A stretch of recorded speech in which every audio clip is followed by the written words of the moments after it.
Awesome. All right. Well, it's good to be back. If you're new with us, my name is Paul, and I'm the lead pastor here at Lakeview. And for the last couple of weeks, I actually have been traveling a little bit. I was in BC for both weeks. One was for some learning opportunities, some leadership development.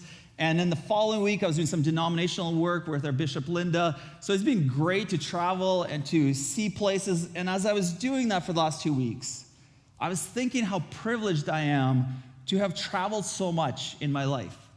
I've been able to see a lot of Canada, a lot of North America, and really the world. I've had the honor and the privilege to see a lot of our world. In fact, our team just this March had come back from Africa. It was my first time in Malawi and Zambia. It was an amazing experience. It's such a gift that I have to see so much of the world. And as I was thinking about this, it reminded me when Jessica and I were first married. We married very young. I was 20, Jessica was 19. And we were both students, so we didn't have any money.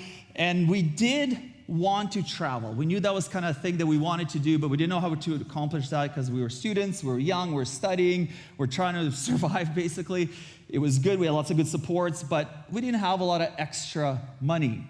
So Jessica, being very wise, set up a bank account that she said, we will put away $1 here, $1 there, $100 here, and we won't touch this account for 10 years. We'll just leave it. It'll just be there. We'll just keep adding as little as we have, or if we don't have, we don't add, but we never take out.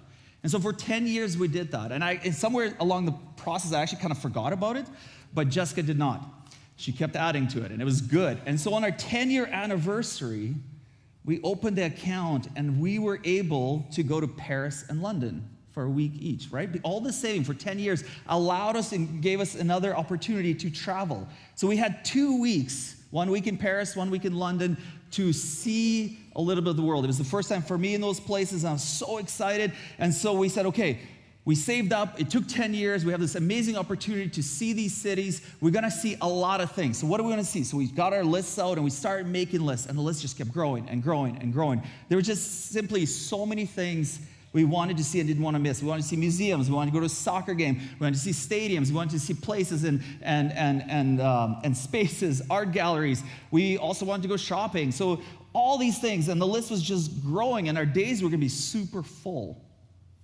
We, in fact, were going to be super tourists because we were going to go see all the things in 1 week at each city. And so I knew it was going to be a lot of walking, and we're going to use the public transportation. So I bought like really nice new runners because I wanted to be comfortable. So I bought new shoes for this, and we got there. And we got there, and we would get up early. We'd get our list for that day, and we would go. We would go from really early in the morning, right late at night each day, just going with our agenda. The list was big, and we wanted to cover everything. We saw the Eiffel Tower, the Louvre, the Notre Dame, Versailles. We took a boat ride on the Seine, and there's just so many other places and niche little coffee shops that were like authentic, we were told, and who knows if they were, but they felt that way.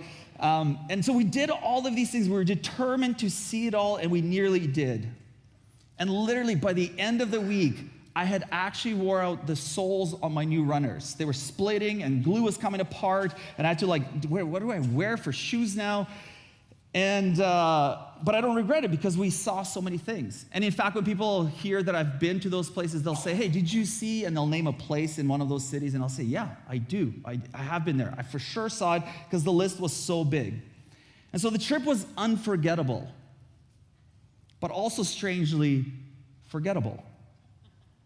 We covered so much ground, saw so many things, checked off so many boxes, but in the rush to see it all, we rarely slowed down enough to let anything sink in.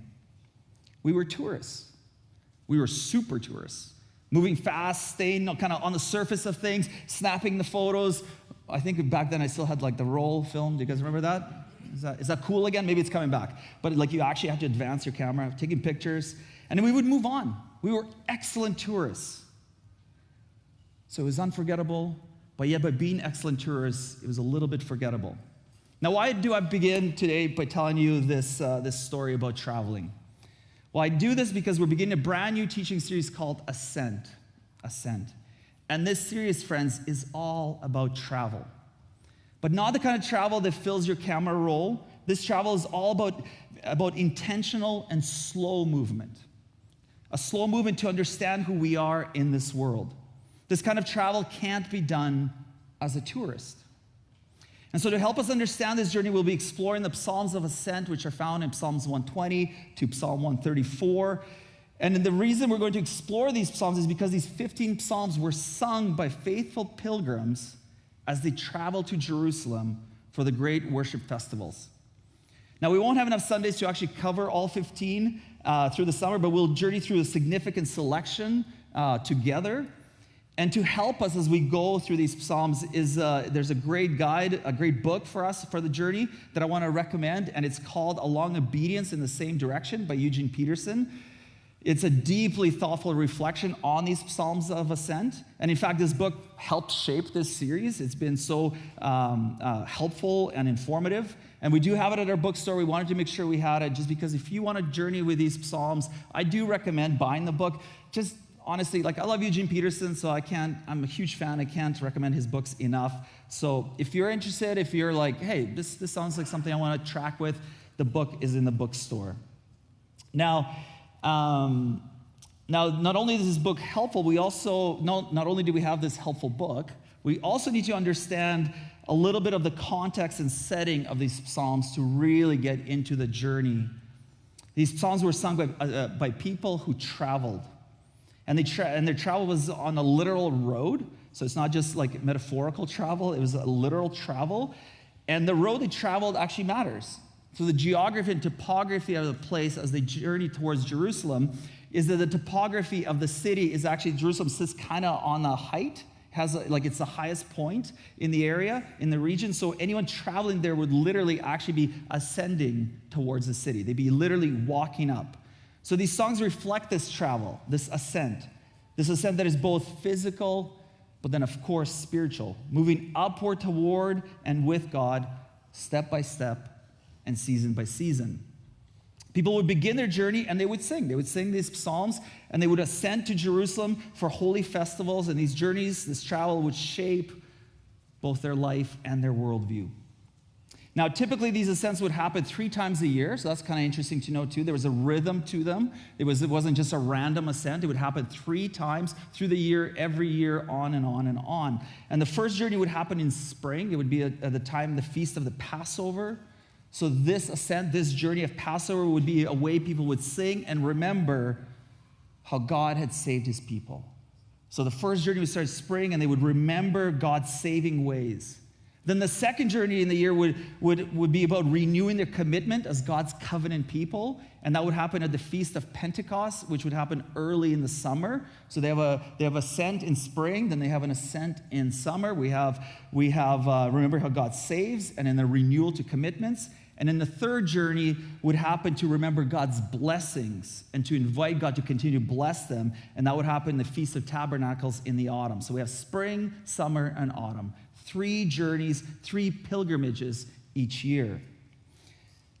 Now, I just said pilgrimages, and I think that's important for us to catch in this conversation.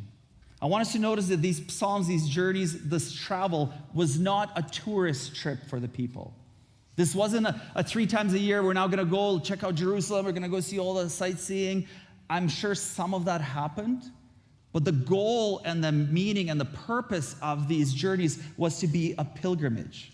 And there's a big difference between being a tourist and a pilgrim, isn't there? Now, when I think of pilgrimages, I'm reminded of another trip Jessica and I took. This one was to Ukraine, and I always laugh a little bit when I say that because I share so much that I'm from Ukraine that my kids make fun of me all the time when I get home. If they miss a service, they'll say, "Dad, you tell them that you're from Ukraine." They need to know. Every Sunday, they remind me of this. They are clever and funny.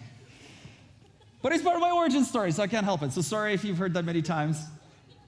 But one of my trips, one of the pilgrimages that I think about is my trip to Ukraine. For me, it was more than just a trip. It was a journey home. Ukraine is the country of my birth. Kiev is where I entered the world and spent my early formative years. And so I deeply wanted Jessica to see the place that shaped my imagination, my worldview, the place that shaped the way I moved through life. So this trip, this journey, we didn't go with a giant list. We didn't have a whole bunch of things we wanted to check off and landmarks to rush to and take pictures of. We actually went to linger. We went to slow down. It was the first and only time I was able to be back. I wanted to let my spirit settle into a place that once held my childhood. And it wasn't about sightseeing at all. Now, of course, Canada is my home. It is my place. It is what I consider, when I think of home, I think of Canada now. And I'm deeply grateful for that. But there was something about returning to Ukraine, especially after so many years away, that stirred something deep in me. And honestly, I was trying to put words to this, and I just couldn't. I really didn't have really good words. I couldn't quite explain it as I was thinking of this message. There was something about being back, the smells, the sounds, the colors, the rhythms of life, all that there just felt so familiar. They just felt like you were at home. Do you know what I mean? Maybe you have places like that when you step out to maybe the old family farm. Maybe you walk through your childhood home, or visit your grandparents' homestead. Or maybe you go to the lake or the cabin where so much of your summers were spent, and you just feel at rest and at home. There's something about it that may look from the outside like tourism, or you're traveling somewhere. But from the inside, it feels so much different. You're not in a rush. You're not running to take a picture and just record something and move on to something else. You feel at rest and at home. So when I think of that trip, I deeply think of the pilgrimage. Now, I do want to be clear, I'm not making fun of tourism. Tourism is good. It's beautiful to explore, to see, to learn, to see new places, cultures, contexts. It's wonderful. But there's a difference between being a tourist and being a pilgrim. Now, to be fair, I wasn't sure if I would say this, but I think it's important to note, to be fair, ever so often, if we're lucky, sometimes our tourism unexpectedly turns into a pilgrimage. We step into a place or a moment and something shifts in us. Our souls are stirred. We find ourselves in awe. We are caught off guard by beauty, by meaning, by something that reaches beyond words. And in that moment, we are no longer just passing through, we are being changed. So significantly, though, for our time in these Psalms of Ascent, tourism and pilgrimage are important metaphors that we need to understand the difference between. I would maybe put it this way. A tourist travels for experience, right? Wants everything to go as planned. They don't want any delays, no problems. They don't want flights canceled. They want everything to be exactly planned out as they want it to have. And then the tourist expects to be comfortable and entertained. He doesn't want frustrations or something going wrong for them. A tourist wants to see the main attractions, whether it's sitting on the beach or going to a cathedral or whatever it is. He wants to see the main attraction. And significantly, a tourist travels with a return ticket. A tourist plans to return back home, back to regular life, normal life. A tourist wants a fun experience where everything goes exactly as they planned and imagined, and they actually get frustrated if anything's just a little bit off course. They want it exactly how they planned it. Now, a pilgrim travels for transformation. A pilgrimage embraces discomfort and the unknown. A pilgrim seeks meaning, depth, and encounter. A pilgrim participates fully, mind, body, and spirit. And after a pilgrimage, a pilgrim can't really return home the same way. So a pilgrim is open to whatever is ahead, no matter how long or slow, committing all of themselves for the journey, knowing that they will never really be the same. So these two metaphors, as I said, pilgrim and tourist, are significant for us to understand so that we can deeply journey in these Psalms of Ascent. Now, I don't know if you can relate to this, but for me, if I'm going to be honest, as I was praying and thinking through this series, as I was writing this message, I was reminded that I was fortunate to be raised in a Christian home. I was fortunate to be raised in a home that loved Jesus and inspired me to be faithful and kind. I was privileged. But if I'm honest, many of my early years of faith can be described more by a tourist mindset than anything else. I went to church. I went to church a lot. My family lived at church. 3 times on Sunday, Wednesday, Thursday, Friday was a youth thing. We lived at church. I went to church. I sang songs. I said prayers. I recited verses. I looked around. I took in the scenery, maybe even snapped a few spiritual snapshots. But I mostly stayed at the surface for a very long time in my faith. Embarrassingly long, actually. I still had expectations for my religious tourist experience. I expected things to be interesting, maybe even inspiring, but not disruptive. I certainly wanted to be entertained. I wanted to be catered to. And so I watched and judged from a safe distance. And then when it was done, I just moved on with my life. I had a great visit. Now back to real life. I had a tourist mindset when it came to church. And maybe you've had seasons like that too. You're drawn to something, like you're pulled to go, to travel, to check out. Maybe there's something about beauty of gathering together. You're drawn to something deeper. You're sensing that there's got to be more to life. And then you even have this longing. But somehow as you attend, as you go, and you find the rhythms and they repeat, and you just find yourself watching instead of walking. You find yourself in a tourist mindset. Was that entertaining? Was that good? Was that too long? I've seen better. Eugene Peterson puts it plainly. He says, the life of faith isn't meant for tourists. It's meant for pilgrims. A pilgrim then is someone who is dissatisfied with just watching. A pilgrim is one who recognizes it's not about what I get out of this, but rather one who shows up to serve. A pilgrim is someone who's committed to start walking, knowing that the journey may not be quick or easy. In fact, it's often slow and clunky. One that can't be rushed, one that is not swayed by trends or entertainment, but by a faithful, long obedience in the same direction. A pilgrim is committed to moving steadily towards God, trusting that even when things don't make sense, God is leading. And friends, that's my hope for us as we enter this series. As we enter the series this summer, that we won't just settle for this kind of tourist faith, like, yeah, I've heard some of those. Oh, that's a nice psalm. That's a nice song. Oh, well, that one's a little harsh. Or how do I make sense of this one with things that are going on in Israel today? My prayer for us is not to stay on that surface place where we just kind of take in some things and move on with our life. My prayer and hope for us as we enter this series for the summer, that we become a people who are on a pilgrimage, on a move with God, expecting for God to meet us, no matter how slow and long the journey is. These psalms, these songs were written for that kind of slow, deliberate journey. They were sung by people walking uphill to Jerusalem, step by step, festival after festival, year after year. In fact, they reflect what the prophet Isaiah once envisioned for his people. He said, come, let's climb God's mountain. Go to the house of the God of Jacob. He'll show us the way he works so we can live the way we're made. Do you see that?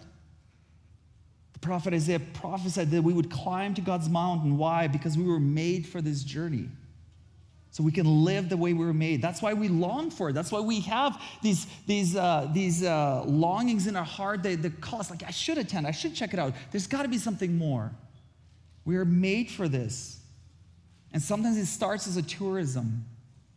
But my prayer is that it turns into a pilgrimage.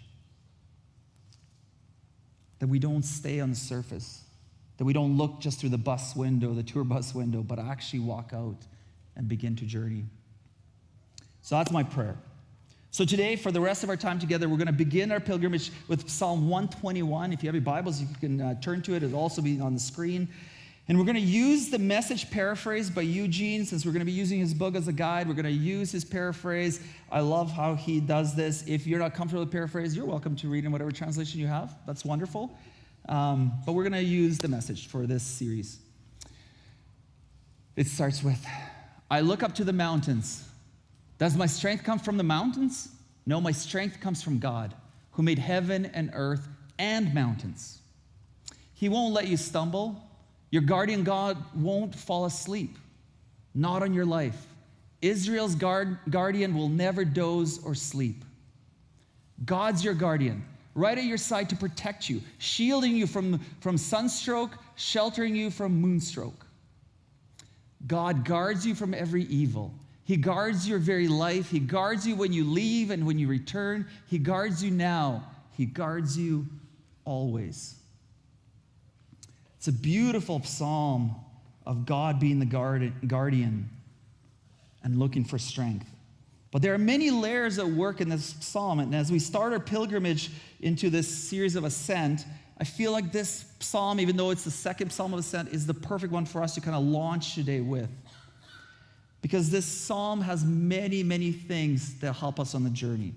First, we need to notice, this as this psalm starts, that in the ancient world, mountains and hills, which is where the psalm starts, mountains and hills were often seen as places of strength and security. They were natural fortresses, right? They were difficult to attack, and they gave you strategic advantage. So when he's talking about where does my strength come from, it's not just beautiful, poetic, metaphorical language. He's actually saying, in the context and culture of the day, that really is where my strength comes from. Like typically, that is where I'm protected. If I go on a mountain and people try to attack me, I have advantage. It's also a place where mountains were also a place where they had deep spiritual significance. So many religions would build shrines and altars on the hilltop, believing that these elevated spaces brought them closer to the divine and offered the protection that they required. So he's saying he's asking these questions, not because it's like, oh, that's kind of nice mountains. No, of course it's God. He's saying this because the culture around him or her, he's saying this, that the culture around them is all about finding strength with the mountains, from attacking armies and for a way to meet God. And then the psalmist redirects us and says, but it's not that. It's not the real temptation to look to the hills for protection or visible structures. He redirects our attention and says, no, my strength comes from God who made heaven and earth and the mountain. So he's redefining right away the source of strength, that it's not just the hills themselves, but the maker of the hills and the mountains. And this is helpful for us to really linger in, to not move too quickly past these first few verses. See, a tourist mindset might admire the beauty of the mountain, the beauty of the strength we receive, the competency we have on our own to deal with struggles of life, and for our own strength in our finances, in our jobs, in our popularity, in our whatever it is. A tourist may look at something and say, this is where my strength comes from. A tourist mindset would see the hills as inspiring or maybe even useful in time of need, but the psalmist invites a different posture for pilgrims. One that doesn't look at those kind of places of natural protection like mountains and hills. The pilgrim looks past them. He looks to the one who made them. A pilgrim doesn't place their hope in the scenery or the temporary strength we may have in a lot of places. The pilgrim lifts the eyes and says, my help comes from the Lord, the maker of heaven and earth. My help comes from the one who made the mountain. And it's a radical reframing that we can miss if we don't understand the cultural significances of mountains. Because no matter what you are walking through, joy or sorrow, clarity or confusion, the source of your help is not in what's around you, but in the one who's created all things. And there's something deep in our soul that actually longs to see what's really real, to find the reality behind the reality. There's a longing in our hearts. This is why we search and look, and we actually will come to beautiful places, and we acknowledge God's creation, and we see the beauty of it, and we say, there must be God, and we take a snapshot. But if that's all where we leave it at, and we move on back to regular life, we have a tourist mindset. And so the psalmist wants us to acknowledge that, yes, the mountain is strength. Yes, it does protect you. And yes, you can meet God there because you will see his beauty and awe. But he can't just stay there. He's inviting you to see the maker of the mountain and the one who does all things. Your pilgrimage, your strength is then found in God alone, not only in his creation.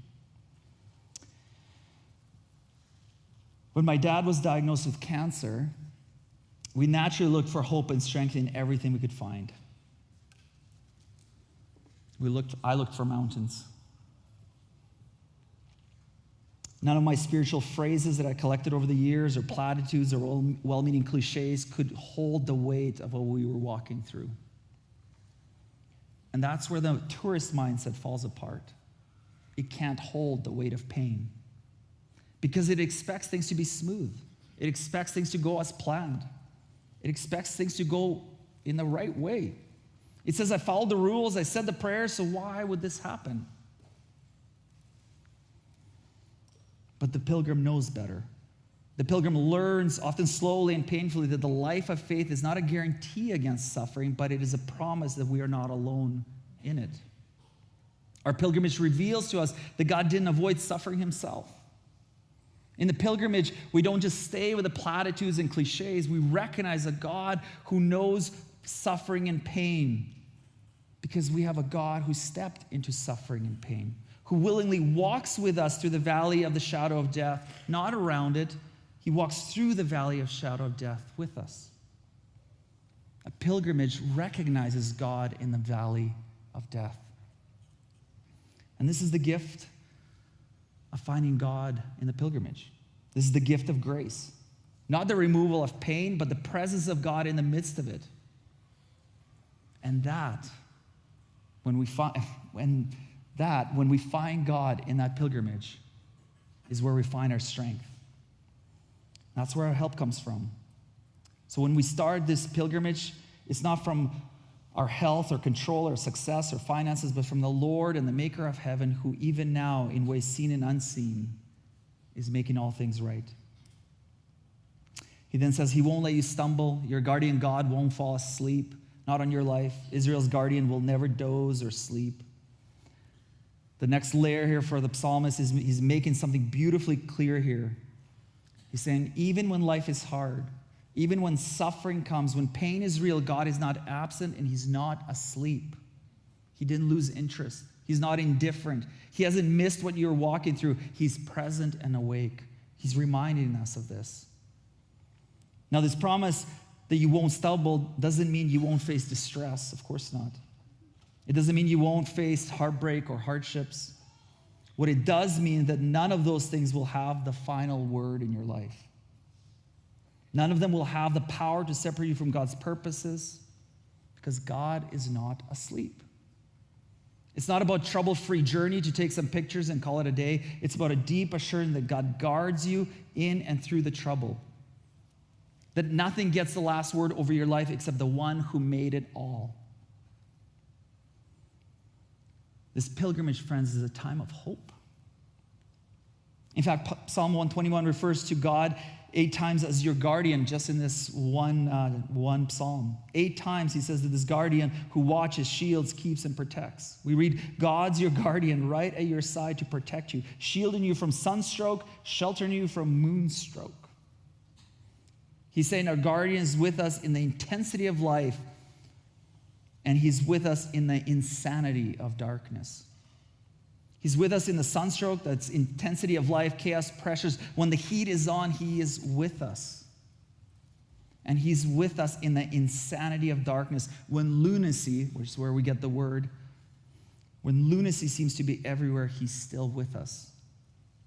So when we walk as pilgrims, we do so with confidence, not because the path is easy, but because our guardian is constant, awake, attentive, with us, guarding us always.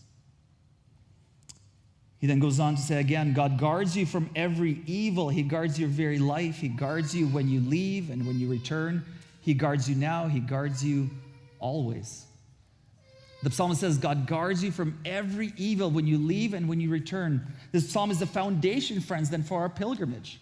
Because as we begin this journey, we may be wondering, well, what will this cost me? What will this pilgrimage look like? Because it's way easier to be a tourist. It's way easier to just take some pictures, attend church, do a couple of things. Like, this is great. But pilgrimage has a cost. And so he says here, he will guard you from every evil. He guards your very life. If we're going to take this life of faith seriously, if we truly want to walk with God and not just admire him from the distance like a tourist, then this truth has to sink deep. Your strength comes from God. God who guards you and knows you and now invites you into the pilgrimage to know him. He wants to be known and seen. He actually wants you to know him. He wants you to see him. Remember the Isaiah passage that I just read? You were made for that. You were made to see God. So stop taking just surfacey pictures. Take the journey. Enter the pilgrimage. God is inviting you to become a pilgrim.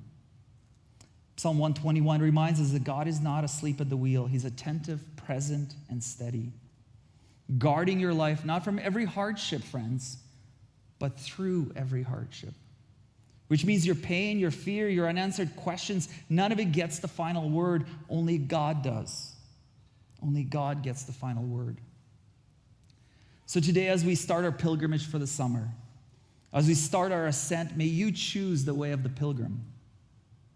May you resist the temptation to stay a tourist, looking at all the beautiful scenery, taking in some of the things that, help you out.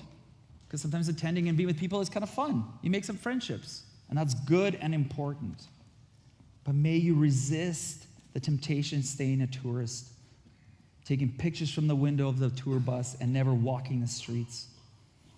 May you instead say yes to the sacred invitation to walk with God step by step, day by day, year by year.